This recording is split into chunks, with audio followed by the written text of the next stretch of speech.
There are many people for and against drug legalization everywhere with different points of view. Though both sides have an advantage in what they believe, the legalization of drugs would be the next step to keep the United States afloat.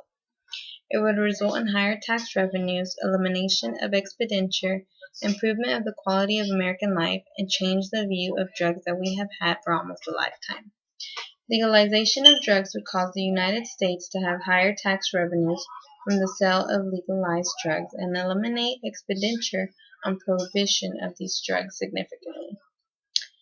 $25.7 billion would come from state and local taxes if these drugs were taxed, and $15.6 billion from federal government. According to L.Z. Granderson, a CNN journalist, there have been more than $1 trillion spent on the war against drugs since Nixon signed the Comprehensive Drug Abuse Prevention and Control Act. $41.3 billion would be in savings if we eliminated the prohibition of drugs. Jeffrey A. Miron, a lecturer on economics at Harvard University, and Catherine Waldock, professor of economics at New York University, have both commented that these savings would be those from result from arrests, prosecutions, and incarceration. As of right now, about 50% of the people in jail are in there because of a drug-related cause. This results in 50% of the judiciary time in court to be because of drug-related trials, and stated by William F. Buckley, Jr., a conservative American author. There would be a result of increased quality of American life from this type of legalization. If legalization occurred, it would certainly have to be a controlled legalization. This would result in certain information to be printed on the packaging as it would on typical headache medicine. There would be dosage instructions on the label. Age limitations would have to be stated at the time of purchase. Restrictions on the amount purchased at once would also have to be a part of this. We could hope that legalization would end violence as it is known today. An example of this violence would be since 2006, when Mexico's president, Felipe Calderón, declared the war against drugs. There have been about 30,000 deaths, and that was roughly a couple years ago, so it's still counting by a lot. A lot of those victims are people just on the street walking around, and I know this firsthand because I talked to my father in Mexico, so it's kind of crazy. This has also caused that more illegal immigrants now want to move over to this side of the border because they no longer feel safe in their home country. As stated by Mike Minow, a director of communications in Washington, D.C., marijuana prohibition gave us drug cartels. If this were to happen in the United States, would we have the legal reinforcements to keep drug wars from happening to us?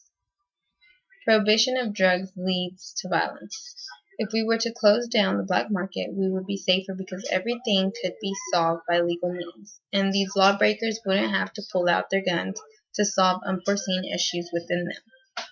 According to ex-cop Tom Ryan, criminal gangs bribe and kill each other, law enforcers, and children because their trade is unregulated and beyond the law's control. During a speech to the Committee of Drugs and the Law of the Association of the Bar in New York City, Arnold Trebach pointed out that our government's laws have focused so much on this drug prohibition law that they have diverted their attention from other pressing social problems. Should we view prohibition of drugs like we did 40 years ago? Ganderson had a good point when asking this rhetorical question. He points out that the way our grandparents viewed the prohibition of alcohol is the way we're viewing drugs nowadays. Legalization of drugs would lead to lessening of deaths caused by impurity in the drugs that are now in the black markets. At one point in time, alcohol was prohibited, causing the consumption of it to increase in the black market. This led individuals to invent their own bootleg type of alcohol, causing the deaths in the country to rise.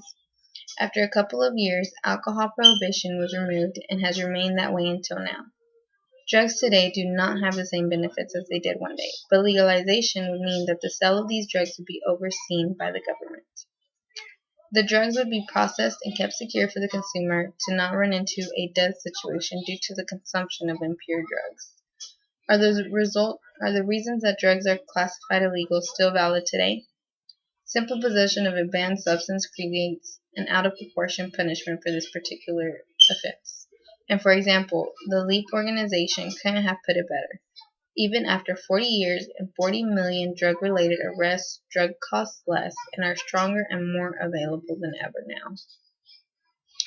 Even though drug legalization will be hard to obtain, our country is getting closer and closer to this resolution. There are more open-minded Americans coming to the conclusion that drug legalization is the key to a new life in our country.